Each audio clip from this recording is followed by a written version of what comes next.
En couple avec le célèbre dirigeant de médias Denis Oliven depuis 2009, Inès de la Fressange partage une maison avec son compagnon au-dessus de laquelle elle a installé une garçonnière, comme l'a dévoilé le magazine Elle ce jeudi 7 septembre 2023.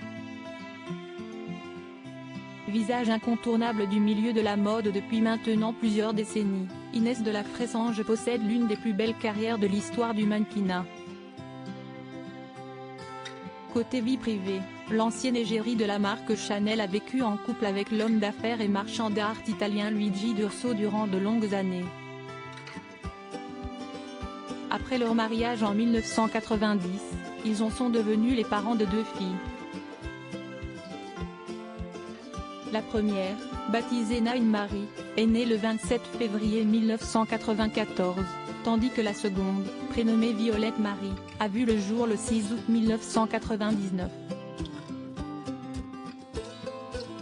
L'histoire d'amour entre Inès de la Fressange et Luigi D'Urso a toutefois pris fin lorsque ce dernier a malheureusement succombé à un malaise cardiaque le 23 mars 2006 à son domicile.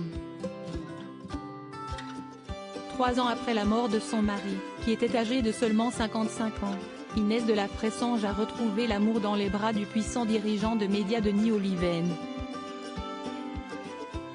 Occupant actuellement le poste de président du conseil de surveillance du groupe CMA France, il partage une maison avec sa compagne, qui s'est installée la garçonnière dont elle rêvait, dans un atelier d'artiste situé juste au-dessus de cette fameuse demeure. Ferrée par Karl Lagerfeld originaire du département du Var, Inès de la Fressange s'est révélée au grand public dans les années 80. Mannequin de profession, elle fut choisie par le regretté Karl Lagerfeld pour devenir l'égérie de la maison de haute couture Chanel en 1983. Disposant d'un contrat d'exclusivité avec la marque à ce moment-là, elle est rapidement devenue une icône populaire de la mode, ce qui est toujours le cas aujourd'hui. Désormais âgée de 66 ans, Inès de la Fressange est encore réclamée par certains grands noms de la mode pour sublimer leur création sur les podiums. Elle a ainsi défilé sur 2 podiums différents lors de la semaine de la couture en juillet 2023. Dans les pages du magazine Elle, dont elle a fait la couverture pour la 17e fois de sa carrière ce jeudi 7 septembre 2023, Inès de la Fressange a dévoilé les détails de son grand retour sur les podiums.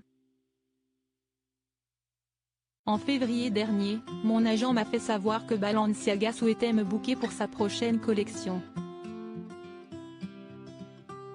J'ai été assez surprise et un peu flattée, j'avoue. Les gens de cette maison avaient encore des couches culottes lorsque je défilais chez Chanel. Ce n'est pas de la fausse modestie, simplement si est une marque qui symbolise tout ce qu'il y a de plus contemporain.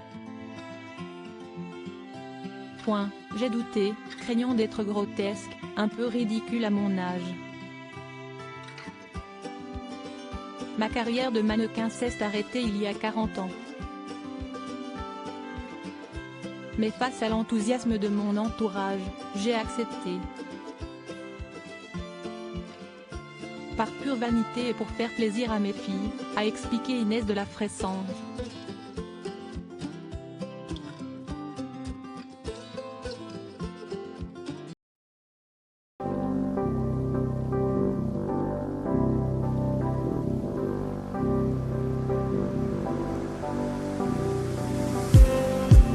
Just need